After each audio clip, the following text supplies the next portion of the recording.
Pues buenas tardes a todas y a todos los compañeros que nos acompañan el día de hoy en esta primer sesión de esta Escuela de Formación Política que arranca con el doctor Enrique Dussel, que ustedes ya lo conocen. Él es doctor en filosofía y ha tenido varios estudios y es reconocido a nivel internacional. Y yo me atrevería a decir que es el máximo filósofo vivo de esta época y sobre todo se enfoca en la filosofía política y en la ética política. Entonces, bueno, les agradecemos que estén aquí, les pedimos que sigan pasando la voz sobre este curso, es gratuito y nos parece que para la situación política nacional que vive este país, más allá de que esta es una iniciativa que surge desde la militancia de Morena, pues es abierto a cualquier ciudadano con interés de entender el verdadero trasfondo ético de la política, pues síganos ayudando a pasar la voz. Nos están viendo en vivo también muchas y muchos compañeros de otros estados, a quienes les mandamos un enorme saludo. Y pues sin más, le voy a dar la palabra al doctor Enrique Dussel para que iniciemos esta clase que seguramente nos dejará más dudas, más preguntas y mucho aprendizaje. Y al final de su intervención o de su clase, el micrófono estará abierto para preguntas. Muchas gracias. Muy bien.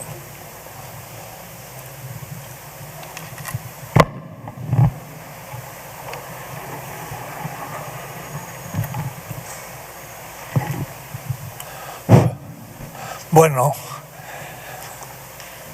comenzamos esta experiencia que está siendo difundida en muchos puntos del país y ya después de esta primera exposición,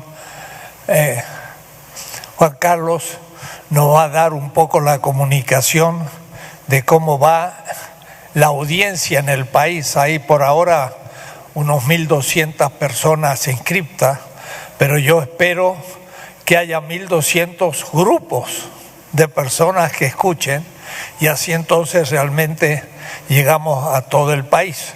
Hoy hemos empezado esto a las 5:30, lo cual es ya una falta de disciplina. Tenemos que empezar las cosas puntual. La política también significa disciplina y si no hay disciplina, tampoco hay política, así que vamos a procurar puntualidad en el futuro. Debo decir que este curso, que habíamos pensado 16 sesiones, pero por cuestiones de tiempo van a ser menos, pero el contenido va a ser igual, está dirigido a la juventud. Y a la juventud política, diría yo, una juventud que quiere comenzar a tomar una responsabilidad política. Yo creo que el próximo futuro está en manos de la juventud. Por desgracia, hemos visto en América Latina y en México en especial la corrupción de lo político. Y de eso hablaremos, pero no en las primeras clases, porque para entender lo que es la corrupción hay que entender ya un poco lo que es la política y dónde se corrompe y por qué se corrompe.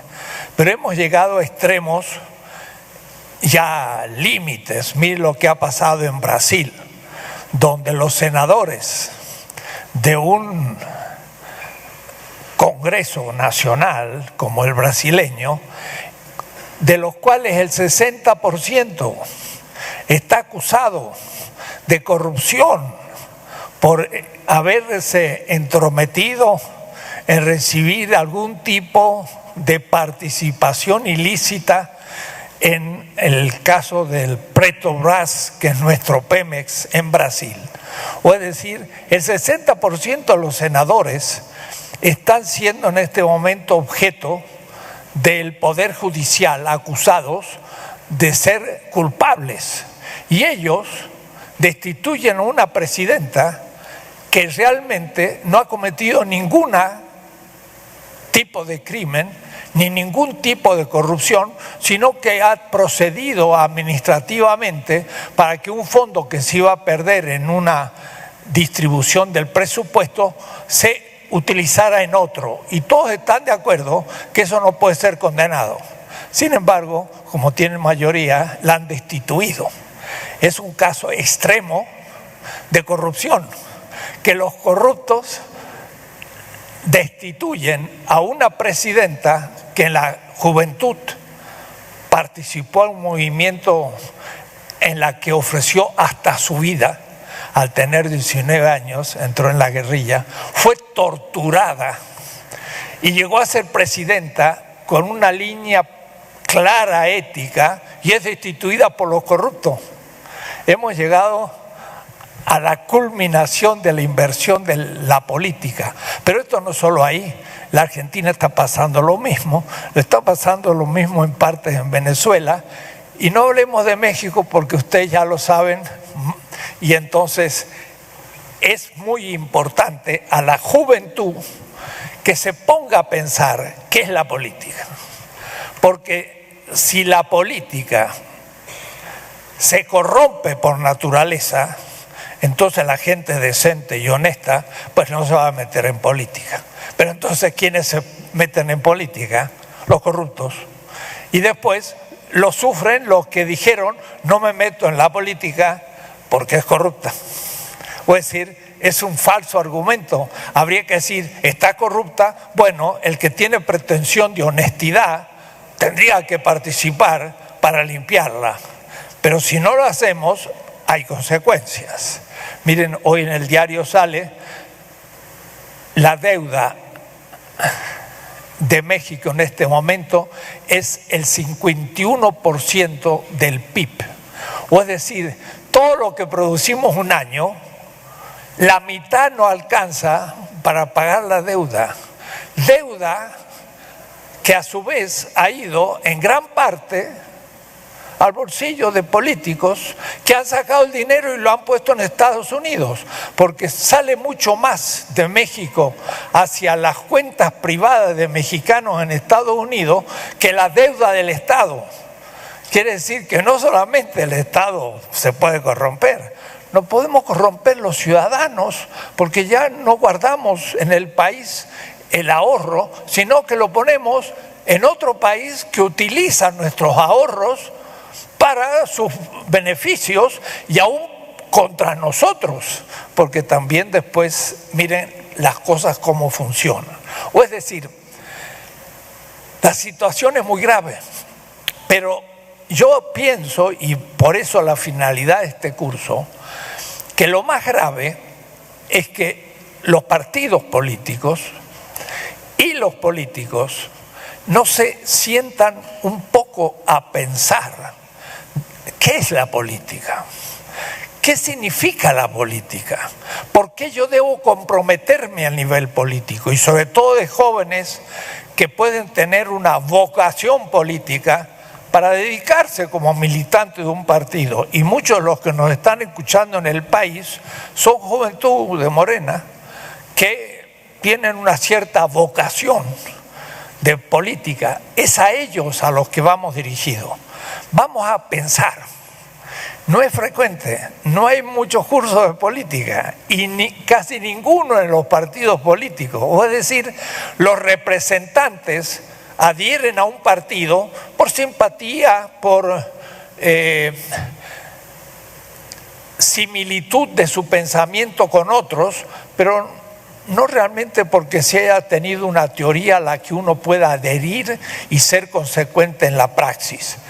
De tal manera que es realmente muy importante pensar qué es la política. Y me gustaría partir de un pequeño ejemplo. Un joven de 17 años, alemán, se llamaba Carlos Marx. Cuando tenía 17 años, rindió su examen de la prepa. En Alemania se llama el Abitur, ser preparatoriano y poder pasar a la universidad. Y la maestra de la lengua alemana, como si fuera entre nosotros la maestra del castellano o del español, les propuso un tema: razones para elegir una profesión. Un buen tema, porque había terminado la prepa y tenía que ahora elegir la universidad. Y sería muy bueno también para un joven que piensa ser político, razones para elegir el comprometerse en política. Pero aún no el que se piensa dedicar a la política como profesión, pero todo ciudadano va a tener que de alguna manera hacerse responsable de las cosas, en el barrio, en la delegación, en la ciudad, en la república. Va a tener que votar, va a tener que adherir o decir: la política está corrupta y yo no intervengo. Al no intervenir, intervienen los corruptos y después va a sufrir las consecuencias. O es decir, que esto vale para todos, los que tengan vocación de política y para los que simplemente sean ciudadanos.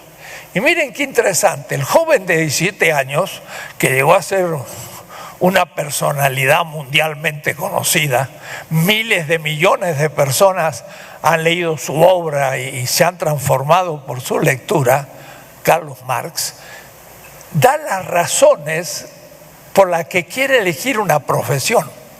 Y entonces dice, por ejemplo: yo pensaba ser poeta, pero esto no es suficiente, y da razones en contra. Podría elegir una profesión que me haga rico, y da las razones en contra.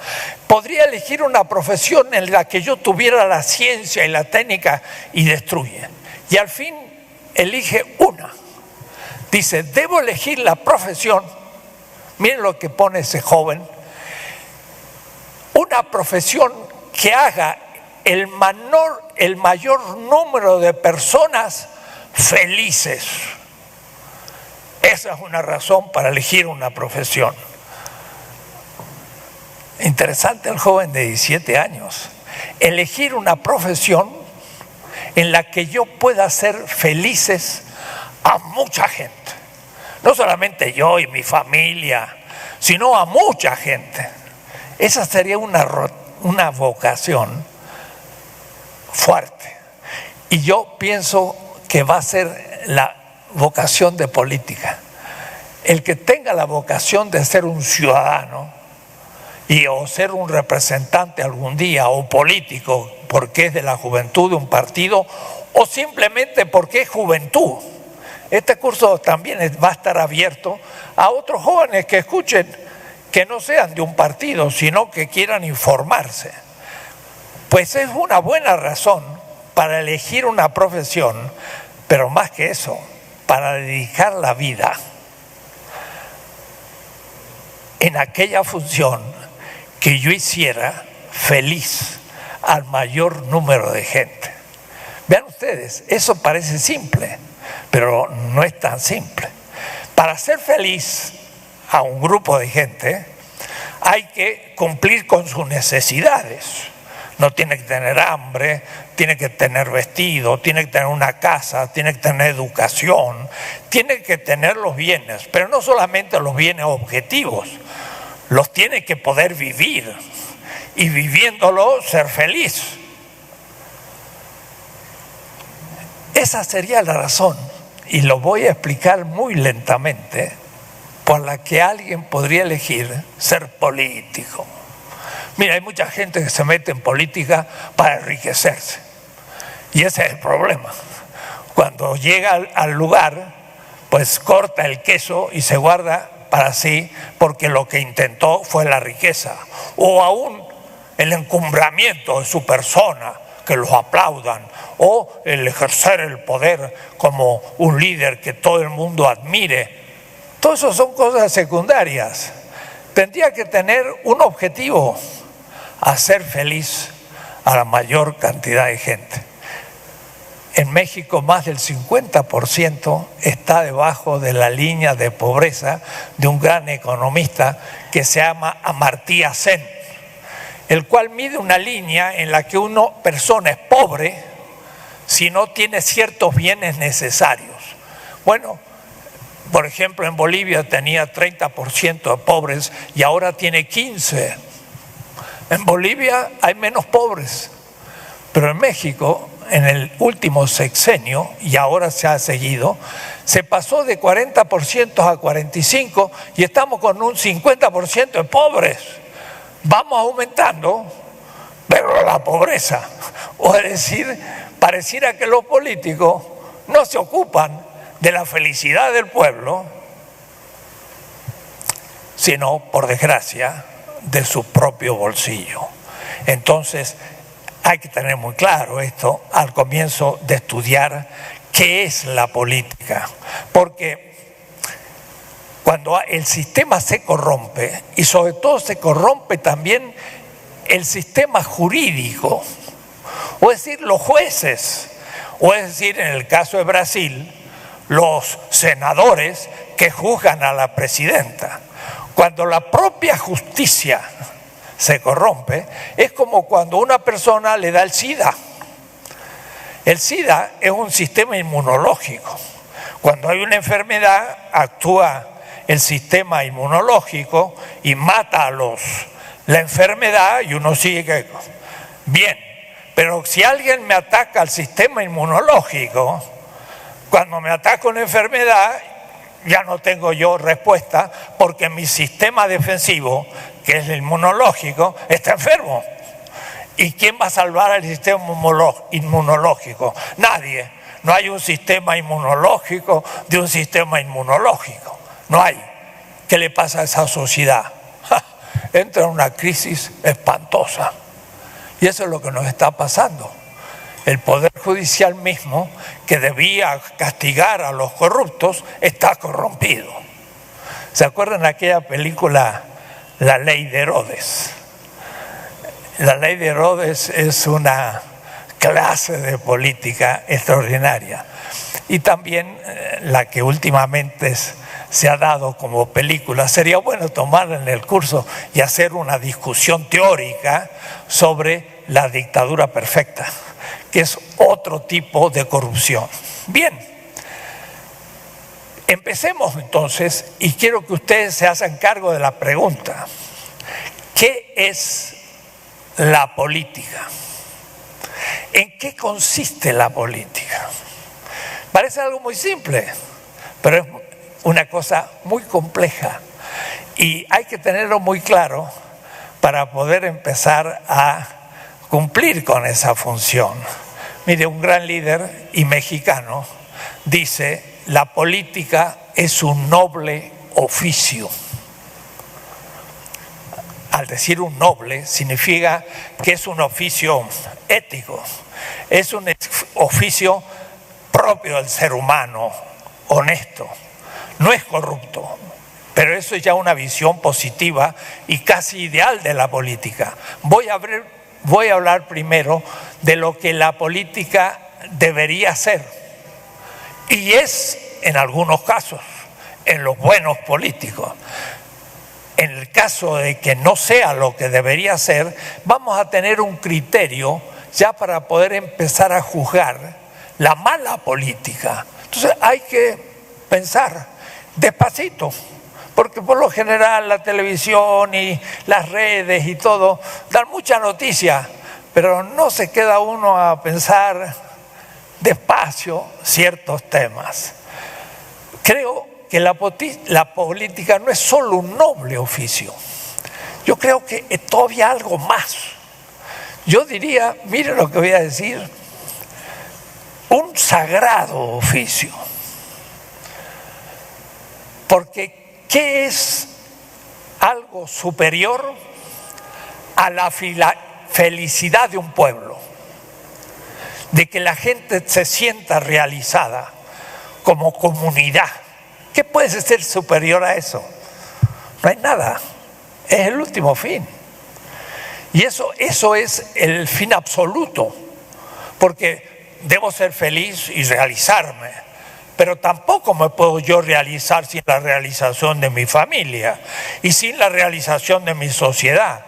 Dependemos de los otros. Y si no funcionan los otros, tampoco funcionamos nosotros. Por dar un ejemplo nimio, pues cuando se apaga el gas o la electricidad y tenemos que prender el fuego y no tengo un cerillo ni nada, yo no sé hacer el fuego. ¿Y qué hago si no hace hacer el fuego? Pues ya no puedo hacer la comida. Yo dependo en todo de la comunidad.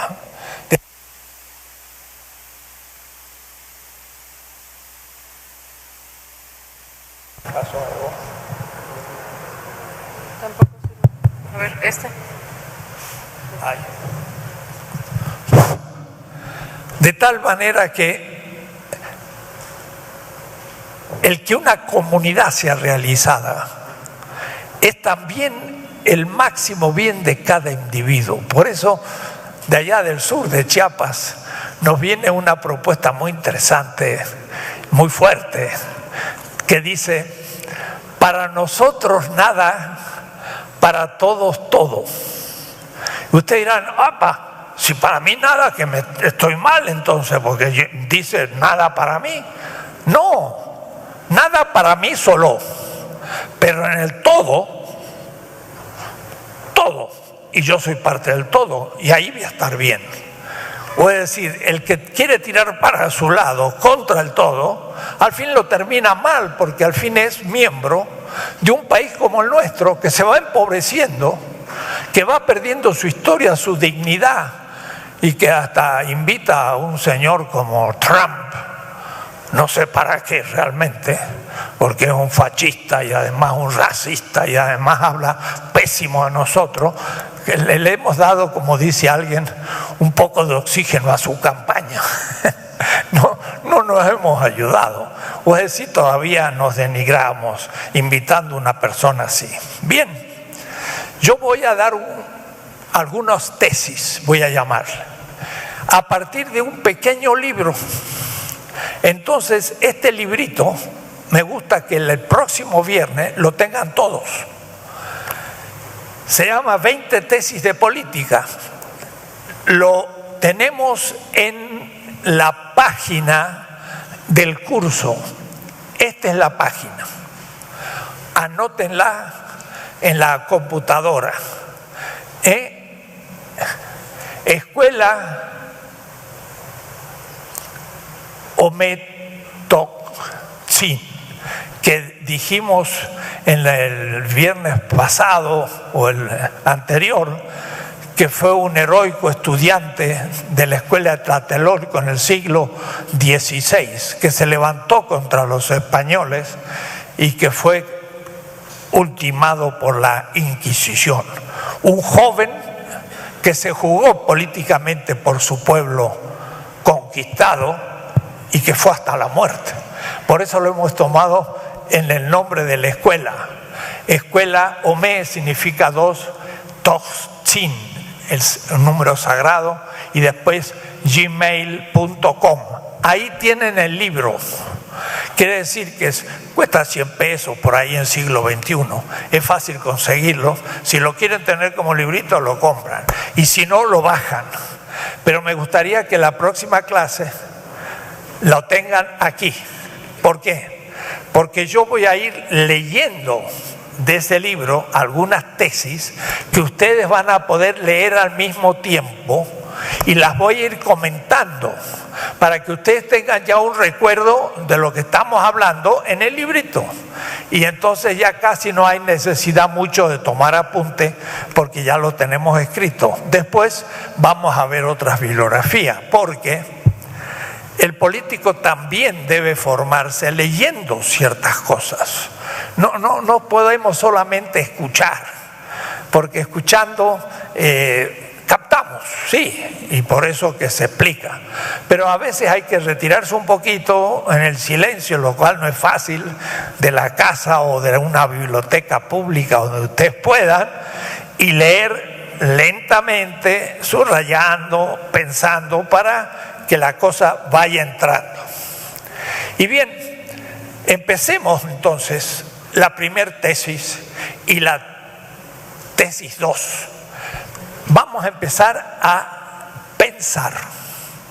Esto no es un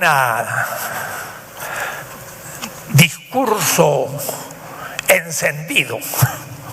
que entusiasma inmediatamente, sino que más bien una reflexión que va dando ideas desde donde después puede inflamarse la emoción y el compromiso. Pero hay que primero tomar las cosas con calma. ¿Qué es la política?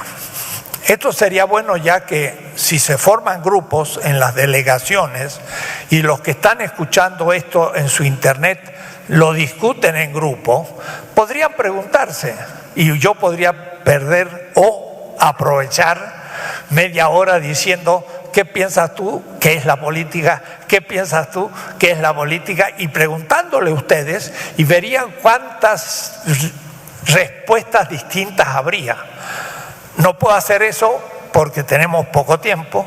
Voy a ir un poco directamente a los temas, pero sería bueno que, como digo, lo reflexionen. ¿Qué es la política? Porque la política no es simplemente un político electo, ni son las elecciones, ni es el poder ejecutivo o legislativo, no es la propaganda, no, es algo mucho más profundo y es algo de lo cual ningún ser humano puede evitar ser parte de la política. Me olvidé de apagar esto, entonces ya está. ¿Qué es la política? Primero, la primera idea, la política se cumple en un cierto campo.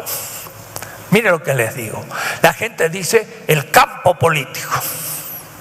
¿Qué significa cuando uno dice el campo político? Esto es lo primero. Lo apagué, pero parece que lo apagué mal.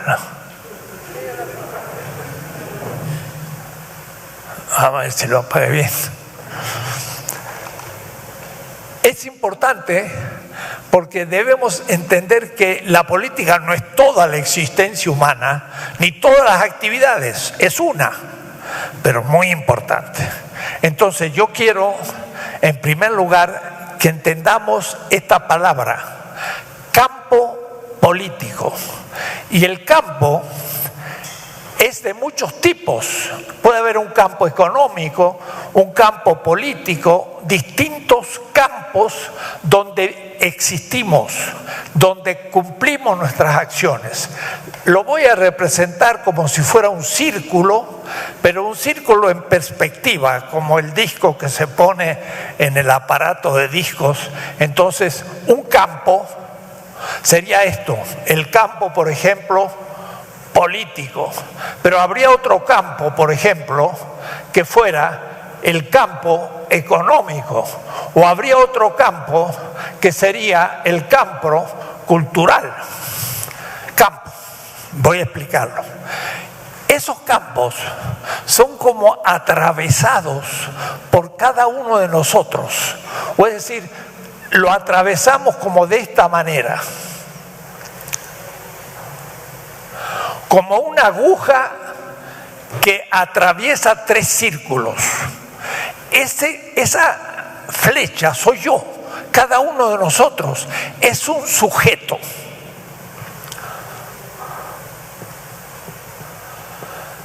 Un sujeto que cumple, por ejemplo, acciones en el campo cultural, donde, por ejemplo, estudia la lengua castellana o ve una obra de arte. Sujeto, cada uno de nosotros, que va a un negocio y compra algo como parte de un campo económico.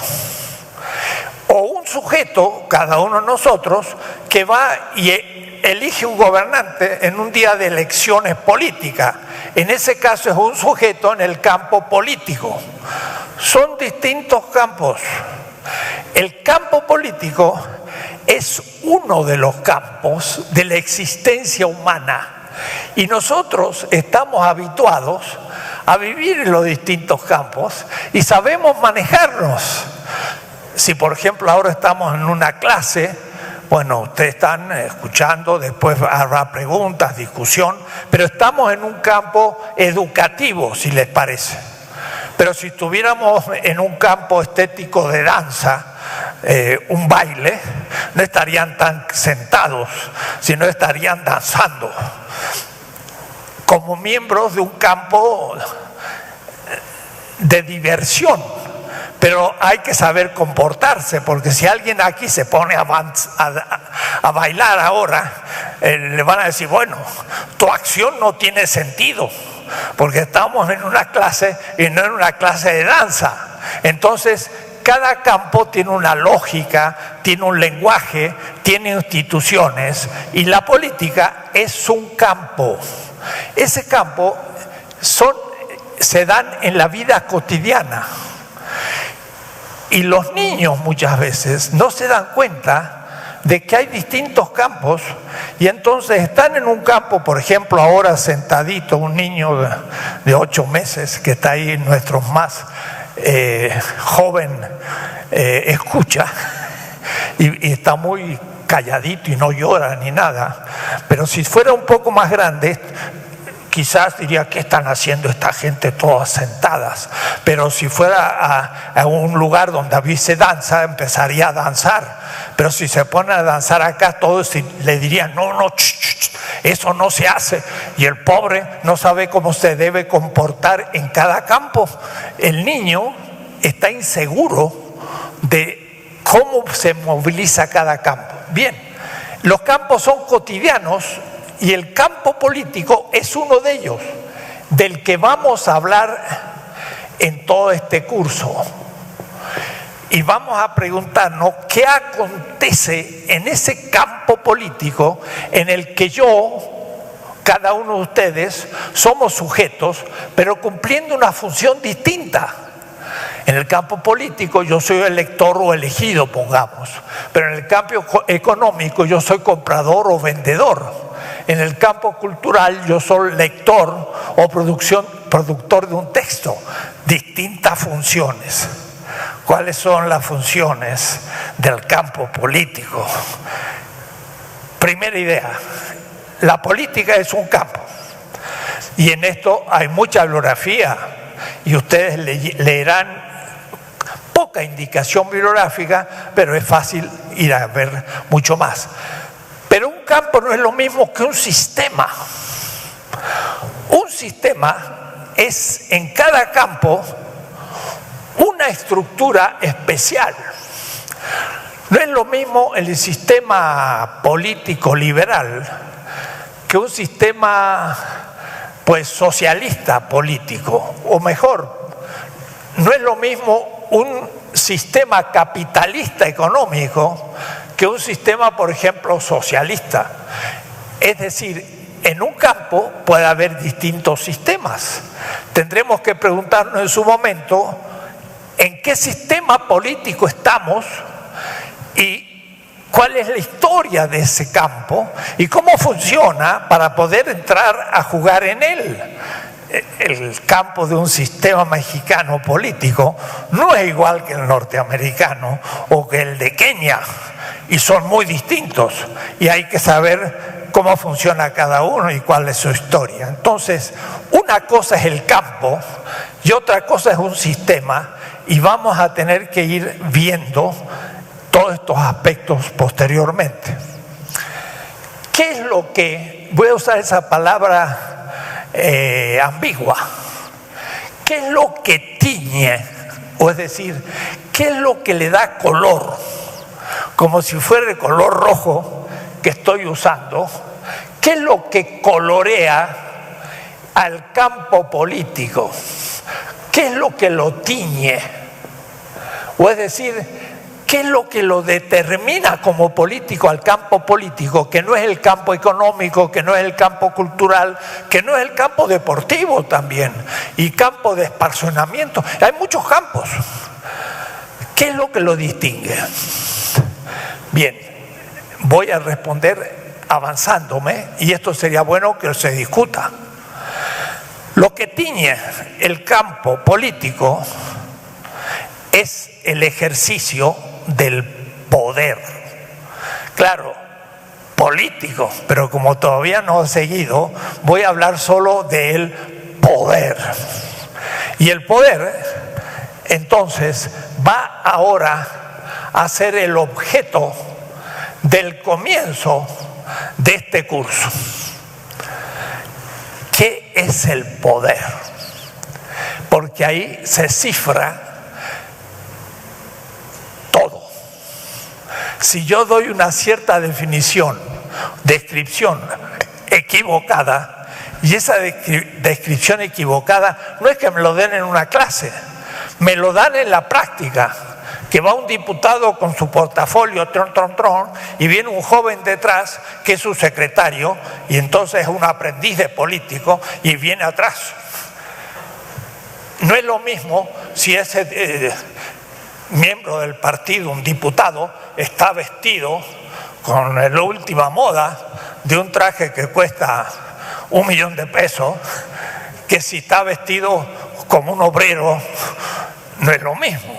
Y entonces el secretario o el joven que va detrás va a estar vestido como el otro. Y no porque se lo haya dicho, sino simplemente porque lo imita. Quiere decir entonces que uno va imitando la definición de poder que tiene aquel que ejerce el poder. Y no es teoría, es práctica, lo veo como. Entonces muchas veces yo me río un poco. Va un diputado vestido, pero como se debe en la moda, con ropa costosa saliendo de un buen auto, y el joven ahí que va aprendiendo a ser político es lo mismo que el otro, vestido también de corbata, muy serio, que sale del auto de su jefe, que tiene un portafolio, y ya está imitando al otro. Ejerce una manera imitativa del poder de aquel que está allí. Y escucha sus conversaciones, ve lo que hace y lo va a ir imitando. Quiere decir que diga o no diga, muestra en su conducta la manera de comprender el poder. Miren, casi todos los teóricos políticos de la modernidad, o es decir, desde el siglo XVI casi hasta ahora, pero sobre todo del siglo XVII de Europa y aún de América Latina y aún de México en alguna escuela de política, creen que el poder es dominación. O es decir, tiene poder el que domina. Y tiene obedientes. Si no a nadie le obedece, pues no tiene poder. Y por lo tanto, el poder, de alguna manera, lo ejerce en contra del pueblo. Porque a su vez, hasta la izquierda piensa que ese Estado en manos de la burguesía domina al pueblo, que es muchas veces explotado, pero lo domina. Y lo domina por la propaganda, por el encubrir sus propuestas, por muchos mecanismos que ya vamos a ir viendo.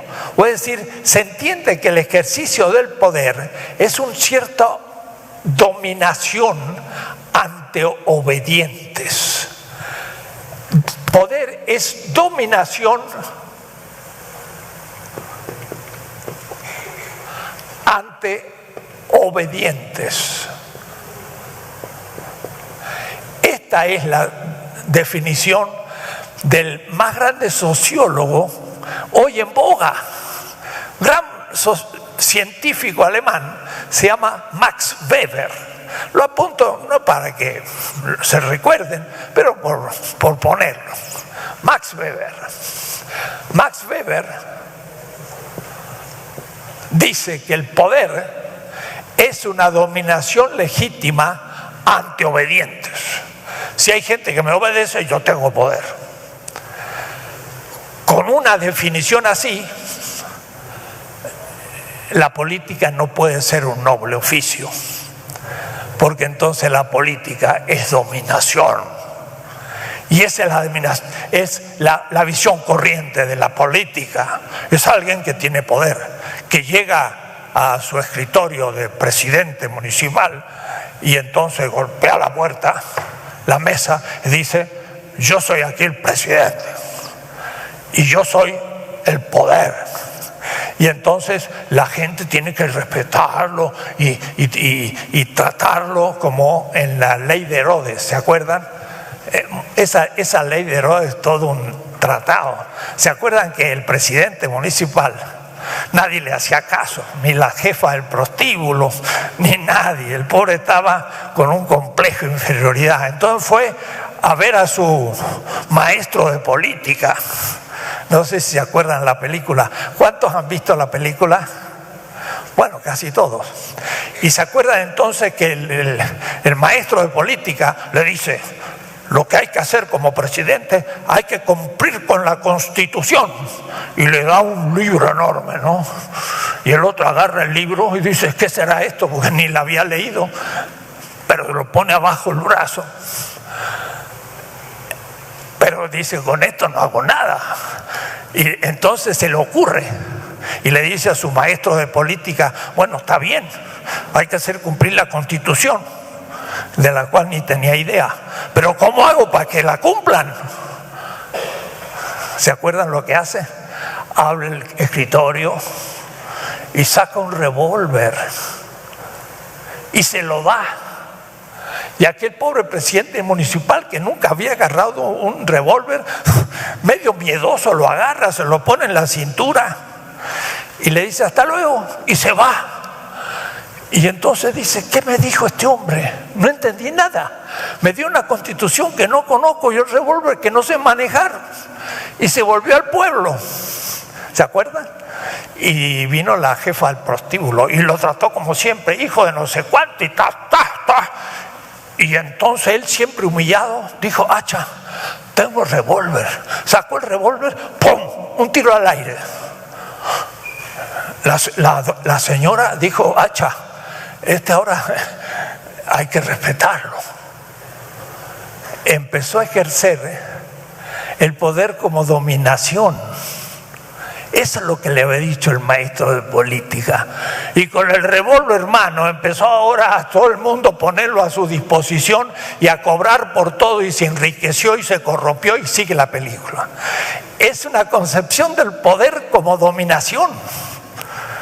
En esa película se critica justamente eso.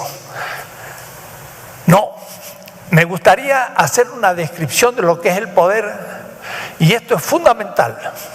Sería como ver otro panorama.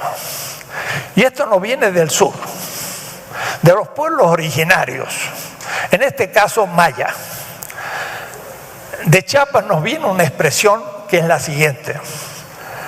Dicen: nos llegó a nosotros una palabra democracia, pero entendimos que esa democracia se ejerce cuando los que mandan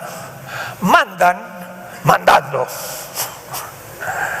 O es decir, los que ejercen el poder dominan y mandan a la gente. Una definición de poder. Pero dicen los solchiles chapanecos: pero entre nosotros, los que mandan obedeciendo. ¡Wow! Yo conozco de filosofía política desde los griegos y antes que ellos, entre los chinos, y me he dedicado 40 años a actividad política, y nunca había escuchado una tan profunda definición. Los que mandan obedeciendo. Veremos qué significa eso. Pero ya no es el poder como dominación, sino el poder como obediencia.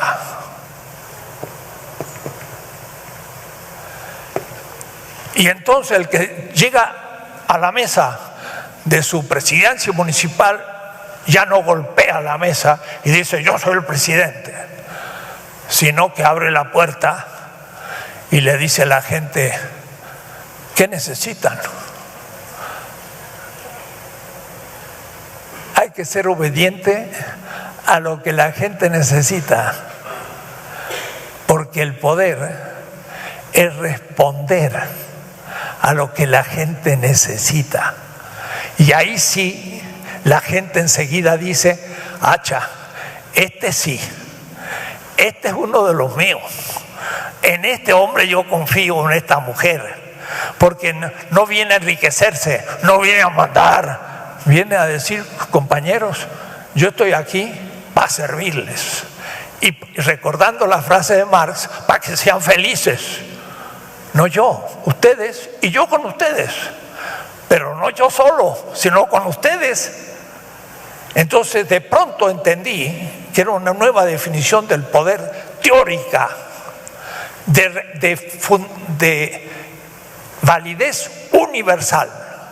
En México, en América Latina, en Estados Unidos, en Europa, en la China o en Japón. Y el librito este, aunque ustedes no crean, está traducido al inglés, al alemán, en francés, en italiano y en muchas lenguas. Y se está leyendo. Es otra concepción del poder. El que es autoridad está al servicio. Y se lo ve inmediatamente desde la manera que agarra la mano a la gente y se confunde con ellos. Voy a definir ese poder. Ese poder tiene 3 características. Yo diría filosóficamente 3 determinaciones, pero 3 componentes. Lo voy a pensar de la siguiente manera. 1, 2, 3. Primer aspecto. Esto es la esencia de la política, Todo lo demás va a ser consecuencia. El que conciba el poder de esta manera tiene otra concepción del poder. Y entonces sí podrá ser un político honesto. Y la política no solo es noble o es sagrada, sino que les aseguro que es fácil. Es fácil tener éxito en la política, pero si uno sabe cómo proceder y en quién se apoya para proceder. Entonces, la primera es el contenido del poder. El poder es fuerza. Fuerza. Si yo tengo fuerza para mover este pupitre, tengo poder de hacerlo. Si soy paralítico y no puedo, pues no puedo. El poder como poder. El verbo como sustantivo. Puedo porque tengo poder de fuerza. ¿De dónde viene la fuerza del poder?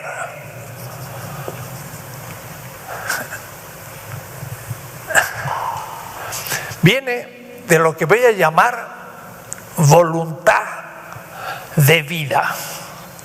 Y aquí habría que quedarse muy tranquilo a pensarlo en grupo. Esto se lo dijo a un solcil y lo entiende, a un zapoteco y lo entiende rápido, a un azteca, pero se lo digo a un político y no entiende nada, porque ese ya está deformado. Pero en cambio el pueblo, el originario, sabe de dónde viene la fuerza del poder. Viene de una voluntad de vida. Extraña formulación. Voluntad de vida. Mire, todo parte en la política de que somos seres vivos. Miren qué cosa más simple. Somos seres vivos. Obvio, con eso que me ha dicho, nada, he dicho ya todo. ¿Qué hace un vivo? Come. Si no come se muere de hambre. Lo hace una ameba, que es una célula, lo hace una planta y lo hace un animal. Los animales comen. Si yo no como, me muero. Porque soy viviente. ¿Por qué? Porque gasto energía en el proceso metabólico de la vida, y si no repongo la energía, me muero. Yo bebo. ¿Y por qué bebo? Y porque soy con 90 y tanto % agua, así que si no bebo me deshidrato, y si me deshidrato en el desierto me muero. Necesito un vestido. ¿Por qué? Porque tengo temperatura, y cuando es mucho la temperatura me tengo que proteger del calor, pero cuando es muy poca me tengo que poner para guardar mi temperatura. porque soy un ser que tengo que protegerme ante la naturaleza y por lo tanto tengo que tener una casa para que me proteja. Pero también soy un ser vivo porque sé cómo vivir, pero esto no lo he inventado yo, sino miles de años de la humanidad que la recibo en la civilización y en la tradición y en la cultura. Quiere decir que porque soy viviente debo tener mi cultura y mi lengua y mis tradiciones para saber quién soy. Comer, beber, tener un traje, tener una casa, tener una buena educación y otras cositas más. Es lo que se necesita para ser feliz. Pero además para ser humano, es el fin de la política. Da de comer al hambriento, decía un mito egipcio hace 5.000 años. Le voy a contar el mito, es muy interesante. Un mito es un relato racional en base a símbolos. Un mito no es un cuentito para niños, es una racionalización. Y en Egipto había un dios que se llamaba Osiris, el cual era el dios de la resurrección, porque los egipcios creían en que los muertos resucitaban, como creen también muchos en México. Y debo decir que el viernes pasado ha muerto mi hermana mayor. Estaba en Bahía y gracias a la tecnología de Bahía de Brasil hoy estoy dando esta clase, pero estoy un tanto apesadumbrado todavía porque veo el rostro de mi hermana que dejó de vivir. Entonces estas cosas que digo pues las vive cada uno y es importante. Pero miren qué interesante. Osiris le pregunta al muerto, como lo hacían los dioses aztecas, pero también los cristianos, ¿qué hiciste de bien para merecer la resurrección? Yo no estoy afirmando que exista, estoy afirmando de que hay un mito que decía esto. Y entonces el muerto dice: merezco la resurrección porque soy bueno, justo. Di de comer al hambriento, di de beber al sediento, le di un vestido al desnudo y una barca al peregrino, porque en el Egipto hay un río grande que se llama el Nilo, y si usted no tiene una barca pues se ahoga porque el Nilo es muy grande. Miren qué cosas le respondió. Era bueno porque había dado de comer, de beber, un vestido, una barca. Otro, 30 siglos después, el fundador del cristianismo va a decir, le dio una casa. Y Engels, en El origen de la familia, amigo de Marx, va a decir, las 4 necesidades fundamentales del ser humano es comer, beber, vestir y habitar en una casa. Y ese es un criterio ético. ¿Por qué? Porque haciendo eso vivo. Podríamos quedar todo el curso y le podría hablar de la vida. Nuestros pueblos originarios, aztecas, mayas, tienen a la vida como fundamento. Nosotros ya en la ciudad nos olvidamos que estamos vivos y solamente enfrentamos la vida cuando nos estamos por morir y en lo posible que pase rápido, así ni siquiera pensamos en ello. Voluntad de vida significa querer vivir. Y nosotros tenemos un instinto primario, pero también la racionalidad misma, por luchar, quedar en vida. Miren, cuando torturan a una persona, por ejemplo, le agarran la cabeza en los pelos, lo meten en un tonel de agua y al pobre o la pobre ya no puede respirar, pero patalea y quiere zafarse de esta tortura. ¿Por qué? Porque lucha para vivir.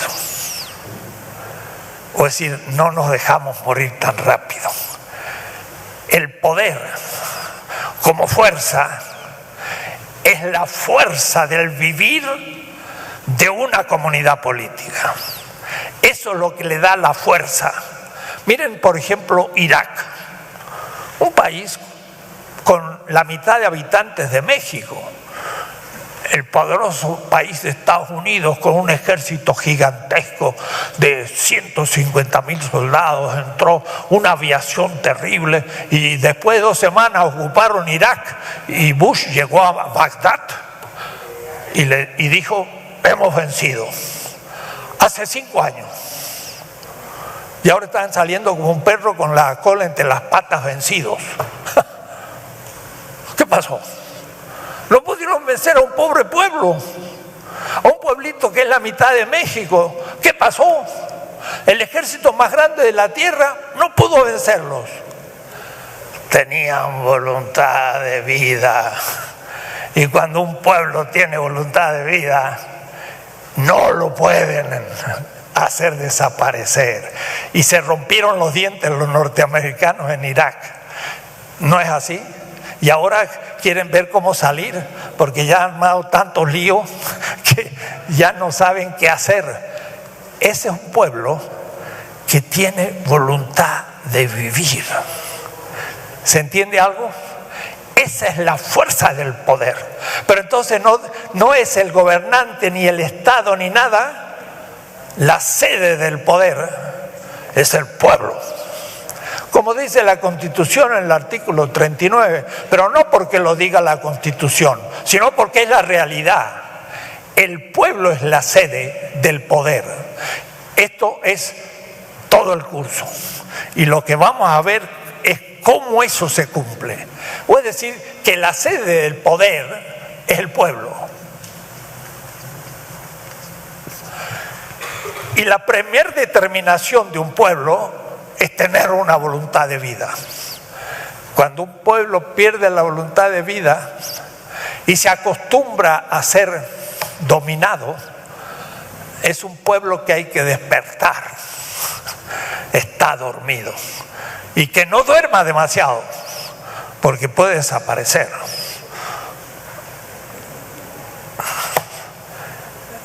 Y nos puede tocar, porque hay pueblos en la historia que han desaparecido, porque no tuvieron voluntad de vida, porque las élites le sacaron a ese pueblo esa voluntad. Y entonces, por eso pierden poder, pero el poder lo tiene el pueblo, no lo tiene el Estado. Y entonces, miren, ya nomás una pequeña conclusión. Comunidades de las montañas, de Guerrero, asaltados por bandidos y por la droga, se quiere defender y hacer, pues, gente que los proteja, elegido por el pueblo. Viene el ejército, la policía federal, estatal, municipal, y dicen: wow, esto es contra la soberanía, de que hay una policía de la gente. ¿Es falta la soberanía o la soberanía solo reside en el pueblo? ¿Cuál es la soberana? ¿Estas fuerzas que surgen del pueblo o esas fuerzas que surgen del Estado, que se arroga la soberanía contra la soberanía del pueblo? Vamos a verlo despacito, pero teóricamente y bien fundado, no así nomás rapidito, hay que pensarlo. Por eso se necesita la teoría. Hay algunos políticos, buenos políticos, gran contacto con el pueblo, que temen a la teoría, porque la teoría es absurda, es abstracta y no habla de lo real. Ustedes verán que la clase que voy a dar habla de la realidad. Y por lo tanto la teoría me permite entender mejor lo que está pasando. Y sin esa teoría no tengo claridad. Entonces uno dice: es verdad, la policía es legal, pero esta gente tiene su defensa propia, las policías comunitarias. ¡Upa! Hay como 2 autoridades. Claro, ¿y cuál es la legítima? Hay que tener un poco de teoría para decir: la legítima viene del pueblo. Y además son algunas de esas comunidades anteriores al Estado mexicano, porque estaban antes de la conquista.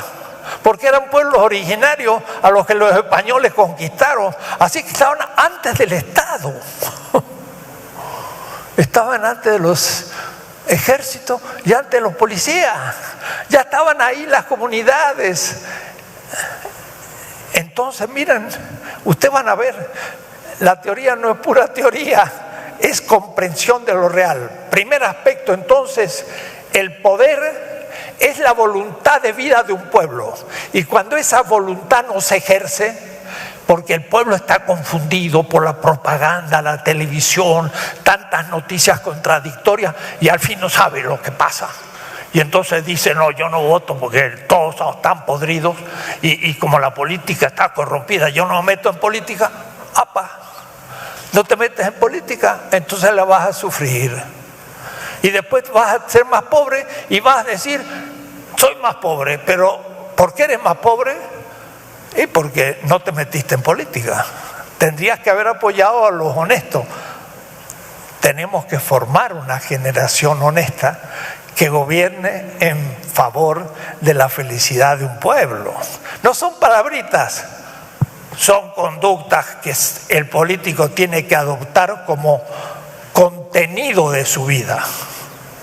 Y eso se juega en la juventud, pero no en 4 o 5 años, sino cuando se tiene 70 años, puede decir, siempre fue fiel a esta vocación de servicio a la voluntad de un pueblo. Primera determinación del poder es la voluntad de querer vivir de un pueblo, que es la fuerza que arrastra todo lo demás. Claro que, como digo, puede estar dormida, puede estar confundida esa voluntad y hay que revivarla, hay que darle luz para que funcione. Segundo, pero si cada uno tiene voluntad de vida y cada uno tira para su lado, pues no hay unidad. Y si no hay unidad, no hay fuerza.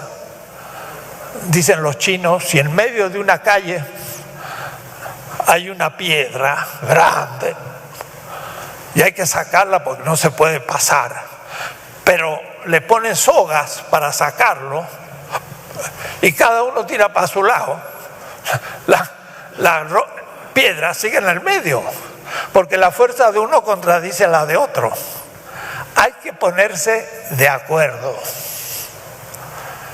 Ese es el momento de la racionalidad de la política.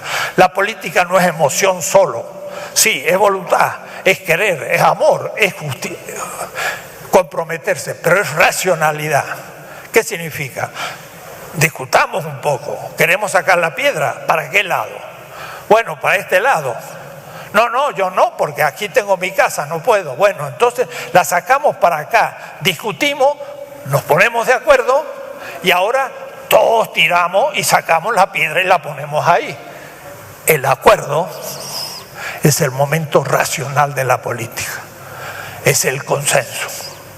Eso, hecho sistema, se va a llamar la democracia, pero no la liberal, no la que nos imponen y ni hablan. La democracia no tiene que ver con lo que estamos viviendo. Eso no es democracia. Eso es representación corrompida. La democracia es otra cosa, veremos, pero es la institucionalización de los consensos. Y entonces, la voluntad de vida, cuando es consensual, ahí es donde tiene fuerza, porque entonces decimos, todos vamos a hacer algo, y entonces ya empieza a funcionar. Mire, von Clausewitz, un gran teórico de la guerra, Karl von Clausewitz, etcétera, en 1831 escribió un tratado, el más famoso, sobre la guerra, y habla de la estrategia. Y la estrategia agresiva primero, cómo un país organiza su ejército y choca contra otro. Primer libro. Pero el segundo libro, él dice, la estrategia propiamente dicha es la estrategia defensiva, no la que ataca. Estados Unidos atacó Irak, era una estrategia ofensiva. Había que poner 150.000 soldados, los puso. Poner portaaviones, los puso. Los aviones los puso. Hizo añicos a Irak, la hizo. Pero no la venció. Le falló la estrategia. ¿Por qué? Porque hay otra estrategia, la defensiva. Y miren qué interesante, Clausewitz estudió la estrategia defensiva del pueblo español en 1808, cuando Napoleón invadió a España, a la península, porque Napoleón, para ir a Portugal, que estaba en alianza con Inglaterra, le pidió permiso al rey Fernando, que era un cobarde, y entonces el rey Fernando le dio permiso a Napoleón pasar por España, y luego ¿qué pasó? Se quedó y ocupó España. Y empezó la resistencia. Y el pueblo español se levantó contra el mejor ejército moderno, que era el napoleónico, que tenía 250.000 soldados en España, y lo hizo añico, y se tuvieron que retirar. El pueblo. Pero no hay ni una historia de ese acontecimiento, porque no hay ningún líder conocido que lo haya hecho la resistencia. Era el pueblo que fue terminando con las fuerzas napoleónicas y lo liquidó, como ahora el pueblo de Irak ha hecho con Estados Unidos. Cuando un pueblo tiene consenso, tiene un poder gigantesco. ¿Por qué no han destruido Cuba? ¿No hubiera sido más fácil tirar unas bombas que en Irak, que están lejos? ¿Por qué no destruyeron Cuba? Bueno, primero porque había muchos cubanos en Florida, pero después porque destruir un país, pues no es una victoria, se llama una victoria pírrica, porque Pirro, un rey en la época antigua, se defendió contra un ataque, pero usó tal fuerza para defenderse que terminó por extinguirse y cayó el reinado.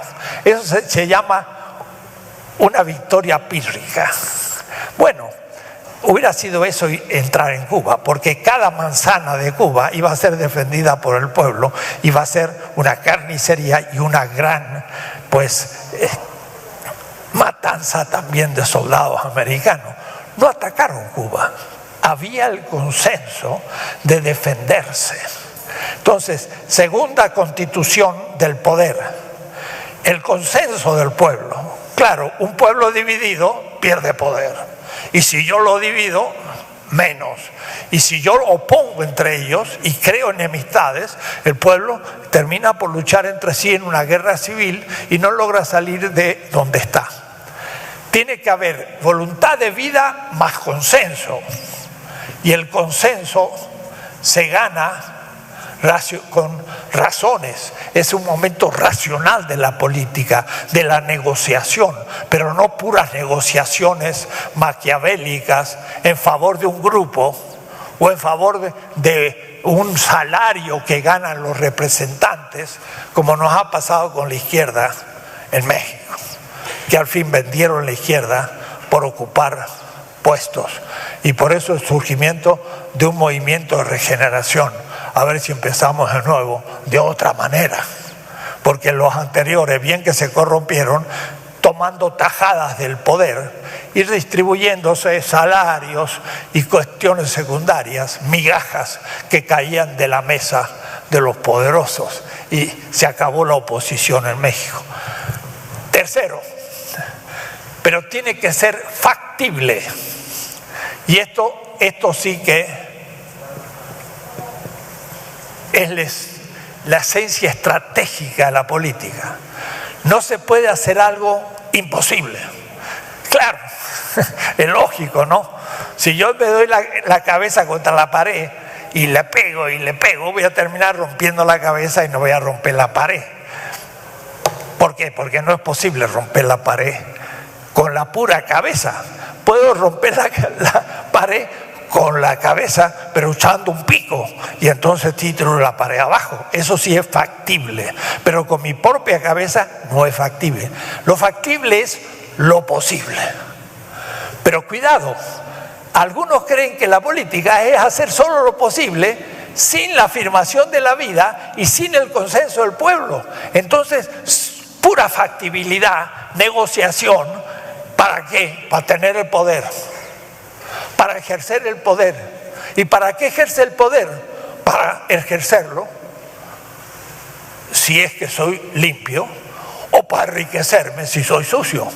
Pero no tiene finalidad, porque no tiene desde el comienzo el fundamento de que voy a ser un representante, o es decir, alguien que en nombre del pueblo, y no el pueblo mismo, cumpla los fines de afirmar la vida como felicidad con el consenso de la mayoría, haciendo cosas posibles. Pero cuidado, hay tres posibilidades. La posibilidad de la extrema izquierda, que cree que es posible lo imposible. Dicen, el Estado es dominador y la forma de Estado ha sido superada. Hay que disolver el Estado. Hay que cambiar el Estado. No es asunto que gente buena ocupe el mismo Estado. Hay que cambiar la estructura del Estado. Pero sin Estado no puede haber organización política. Eso sería si fuéramos perfectos. Y un filósofo dice, si tuviéramos una inteligencia infinita, velocidad infinita, cada uno podría saber todo lo que hacen los demás. Y entonces no es necesaria la organización, porque yo ya sé lo que hace cada uno y yo haré lo apropiado. Pero por desgracia no somos perfectos, ni tenemos una inteligencia finita, ni una voluntad infinita, sino bien finita, bien concreta. Y necesitamos organización para limitar nuestras voluntades dentro de las instituciones. Ya vamos a hablar largamente. La extrema izquierda, al destruir el Estado, destruye la posibilidad de la política. Y la derecha dice, las instituciones son sagradas, nada de eso que las instituciones al diablo. No, las instituciones son sagradas, no se tocan. Y si son injustas, tampoco. No, la posibilidad de la política está entre la imposibilidad del anarquista y el conservadurismo del conservador, que dice no tocar nada. La política está en hacer lo posible, más allá de lo vigente, cuando es injusto, pero siempre con instituciones, porque sin instituciones no existe la política y entonces tampoco se puede aceptar la posición anarquista extrema. La factibilidad está entre un anarquismo extremo y un conservadurismo extremo. Ahí está lo factible como posible. Entonces a veces no se hace lo mejor. Evo Morales no es un revolucionario, dice la extrema izquierda, no ha cambiado las cosas, sigue funcionando con el neoliberalismo. ¿Y qué quieren? En Bolivia ni había estado, lo ha organizado por primera vez, ha logrado tener un presupuesto 10 veces mayor, le ha sacado las transnacionales 70%, antes cobraba el 5% de la extracción de gas, ahora el 70% de que el Estado. No es una revolución anticapitalista, no, todavía no lo es, pero ha hecho mucho bien al pueblo y está avanzando. Bolivia ha dejado de ser el país más pobre de América Latina ya hace rato y está subiendo. ¿Por qué? Por gente que hace lo factible. Entonces, cuidado, no es esto lo único, hay que hacer lo factible en favor de la felicidad.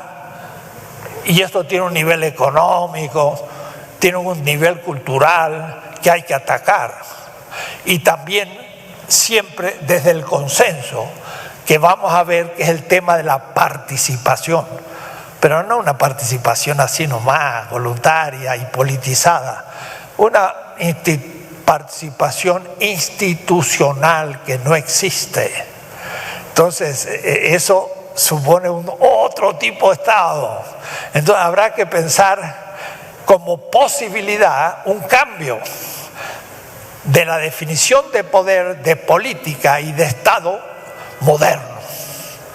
Tenemos que ir más allá de la modernidad europea, en que nos colocó como colonia, que seguimos siendo colonia. Y ahora más que nunca somos colonia. Políticamente cumplimos las consignas del imperio. Le estamos vendiendo primero el Golfo, aguas profundas. Ahora estamos vendiendo el petróleo en tierra. Y las transnacionales que fueran expulsados del país por Cárdenas vuelven y se van a apropiar de nuestro subsuelo y del petróleo y del gas y de las minas en manos de los canadienses. Y cuidado, esos bienes no son públicos ni son privados, son comunes del pueblo. Vamos a ver eso. Una cosa son bienes en manos del Estado, y eso es lo público. Otro son los bienes en manos de privados, y eso es la propiedad privada. Y otros bienes son comunes, y esos son del pueblo. Y el petróleo nuestro no es del Estado, es del pueblo. Y el Estado lo está privatizando, robándole al pueblo. Y entonces hay que ver qué es el Estado. Muchas cosas vamos a tener que ver. Vamos a ver todo un sistema político, cómo funciona. Es muy complejo. Se puede explicar con pocas palabras, pero no crean ustedes que va rápido. No es un día ni una conferencia. Vamos por lo menos a usar 8 o 10 conferencias y vamos a ir haciendo poco a poco 2 más 2 es 4, más 2 es 6, más 2 es 8, para ir entendiendo las cosas. No va rápido, hay que pensarla. Y es un librito pequeñito, que tiene unas tesis de 5 o 6 páginas. Lo que he explicado son 15 páginas del librito. Lo leen 2 horas, pero lo pueden discutir en grupo, en casa, con la familia, con un vecino, con otros, y hacer grupos para empezar a discutir sobre política. Entonces, la próxima clase sería bueno, sesión, de que ya empiecen a leer el librito, porque estamos en el fundamento. Yo diría que si se entiende lo que he dicho, todo cambia. Porque a su vez me falta la tesis fundamental. La sede, la única sede, miren lo que voy a decir, la única sede, lugar del poder es el pueblo, no el Estado. El Estado no es soberano, el soberano es el pueblo. El Estado es una supraestructura desde una constitución que debió hacerla el pueblo como poder constituyente, pero desde su propio poder. O es decir, el pueblo es el poder instituyente del poder constituyente que hace una constitución y que funda el Estado, pero debajo del Estado del pueblo. No puede entonces el Estado decir: voy a eliminar a una policía comunal en nombre de la soberanía del Estado. No, señor, usted tiene que estar obediente a la soberanía del pueblo. Se hubiese arreglado rápido todo el problema de Guerrero si la policía y el ejército hubiese apoyado a las policías comunitarias, apoyándolas en terminar rápidamente con la droga y los bandidos, y después sí entonces retirarse. No lo hicieron, los desarmaron, los metieron presos. ¿Cómo está la cosa? Peor que antes. ¿Lo lograron? No lograron nada. ¿Y lo van a lograr? Nunca lo van a lograr. ¿Por qué? Porque no cuentan con el pueblo. es una superestructura. Esto es de cajón, esto es evidente, hay que tener ninguna teoría para decir lo contrario, pero es en nombre de la soberanía del Estado que se mete preso a una comandante de la policía que la comunidad eligió y la metieron preso y luego se fue del país porque si no la matan. Esos son los héroes, pero los dejamos fuera y nos quedamos pues como estamos. Son las 7 menos 10 y termino entonces con un esquema que está en la página ese esquema en la página 27. Además tiene números, cada parágrafo en el punto 2.35.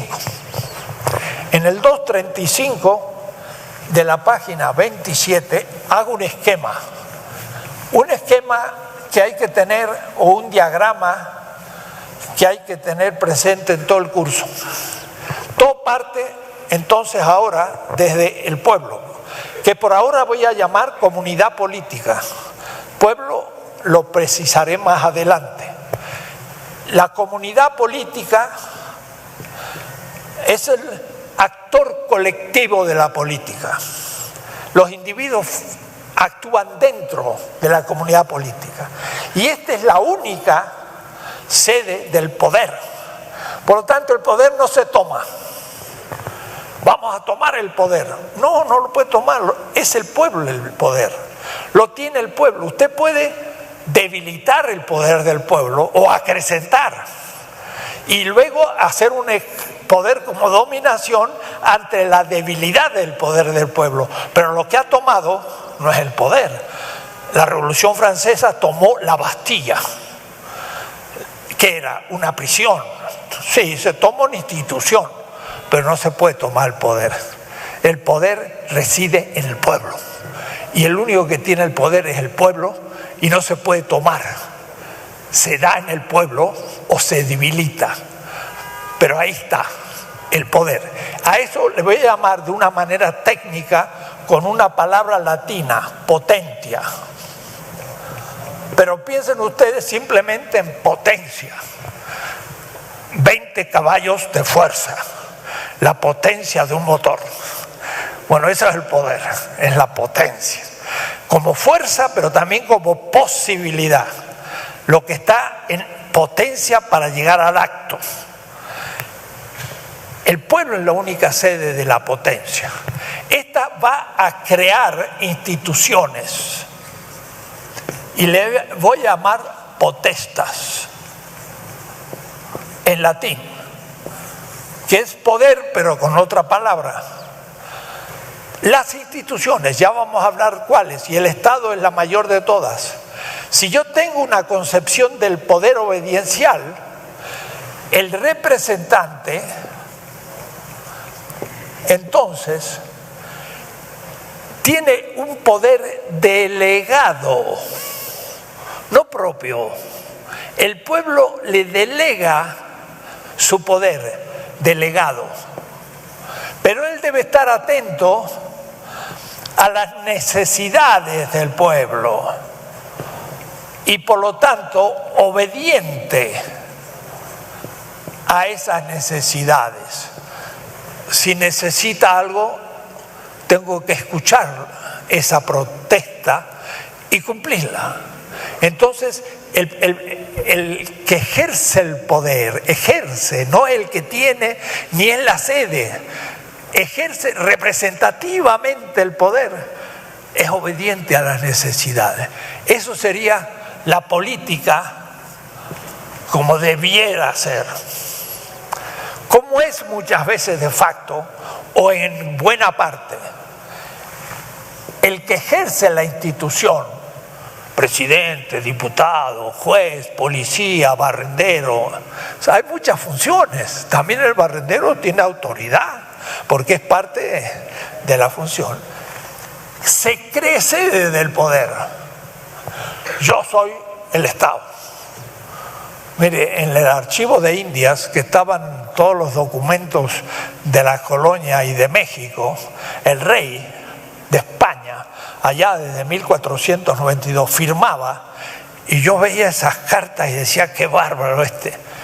Él ponía en sus reales cédulas, como firma, no ponía Felipe II, Carlos III, no, él ponía en castellano, en español, yo, el rey.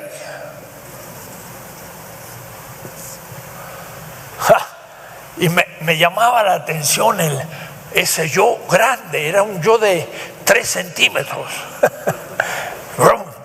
Yo, ahí estaba el yo, él era el poder. Y nosotros teníamos un virrey, ni siquiera un rey. Ojalá hubiéramos elegido un rey. Teníamos un virrey.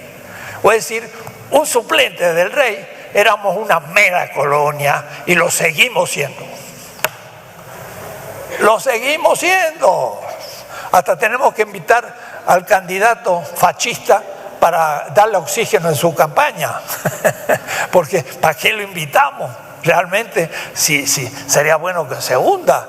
Pues no. Eso ahora lo presenta como un estadista que hasta habla con los presidentes. Lo enaltecemos al Trump invitándolo. ¿A quién se le ocurre? Bueno, yo, el rey. Entonces, esa es la corrupción. El corrupto es el que cree que es la sede del poder y puede hacer lo que quiere. Y por eso domina, y por eso son obedientes. Y el que no es obediente, lo reprime. Porque no quiero que me desobedezcan. Pero entonces es el poder no como obediencia, sino como dominación. Y es lo que dice Max Weber, el gran teórico sociológico europeo, que en nuestras universidades se enseña.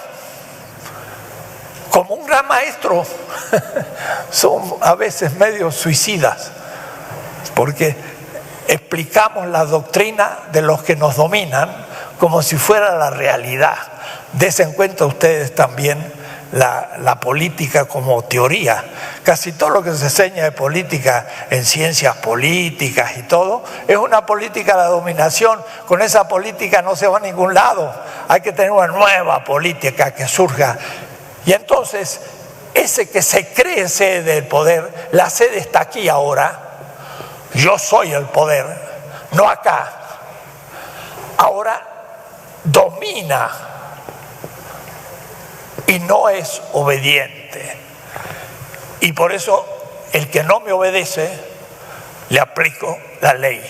Pero la ley está hecha en favor de los poderosos, no de los pueblos. Entonces tenemos que empezar a pensar todo de nuevo para tener una teoría que resista a las teorías vigentes, a lo que nos dice la televisión, a lo que nos dice la radio y la mayoría de los diarios, porque todos los medios de comunicación están acá. Y todos sus mensajes de Televisa y demás son para confundir al pueblo y dominar en nombre de la democracia, pero en realidad es la inversión. No escuchan lo que la gente está sufriendo y lo que la gente necesita.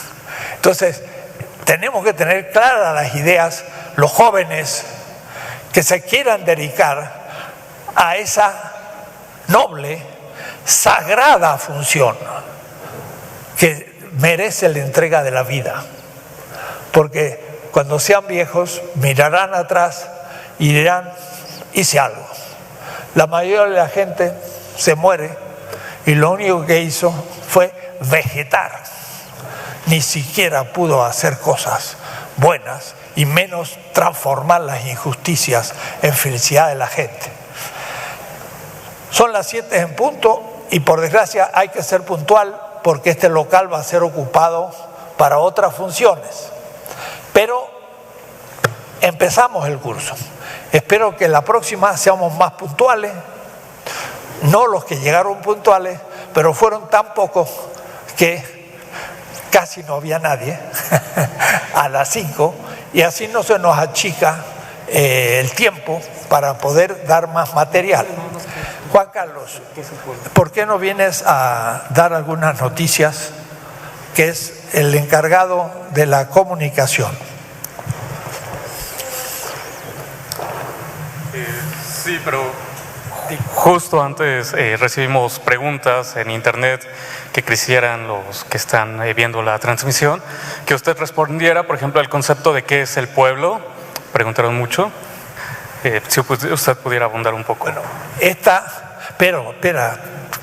pero Juan Carlos, espera, porque me quiero otra, porque esa va a ser respondido en la tesis 11 y no puedo contestarla antes de ir hilando todos los conceptos.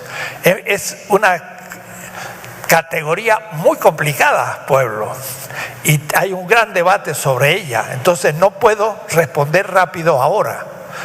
La postergo a la tesis 11. He explicado la 1 y la 2. Entonces el equipo, si quiere, tome el librito, que lo baja de nuestra página, y léase para anticipar la tesis 11. Pero voy a explicar más que lo que hay ahí porque he seguido trabajando mucho. Este libro lo escribí hace justamente 10 años a un curso a la juventud del gran partido de izquierda en el 2006, que ahora ya no es lo mismo que antes y se ha dividido. Pero otra pregunta. Creo que era la única, teórica. Teórica. Bueno, el tema es ¿qué es el poder? La fuerza de vida de un pueblo consensual posible. En 3 palabras hemos definido la charla de hoy. Espero entonces que formen grupos de reflexión. Podrían el sábado reunirse con otros jóvenes y repasar estas ideas para ir haciendo grupos de reflexión.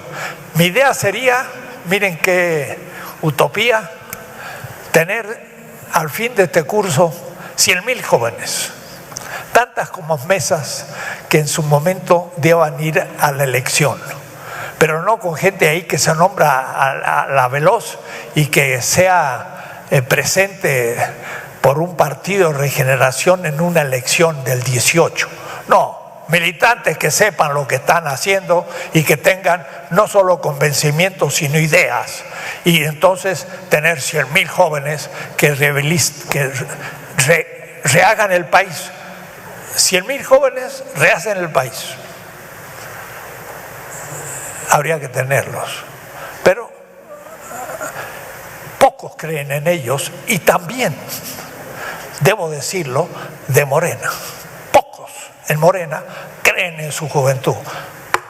Hay que ponerla de pie, porque son la esperanza, no porque son jóvenes, sino porque todavía no están corrompidos y por lo tanto pueden pensar en no corromperse, porque todo lo demás está muy difícil.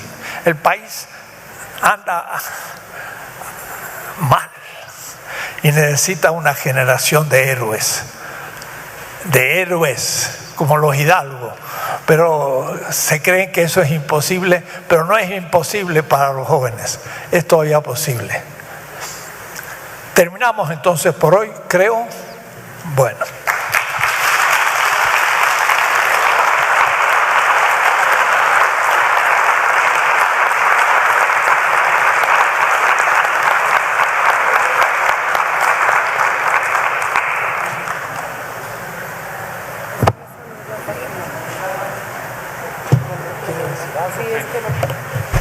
Únicamente queríamos hacer una precisión de que el libro de las 20 tesis de política se puede conseguir tanto en la página del doctor, que es www.enriquedussel.com, o en la página www.escuelaformacionpolitica.com en la pestaña de materiales.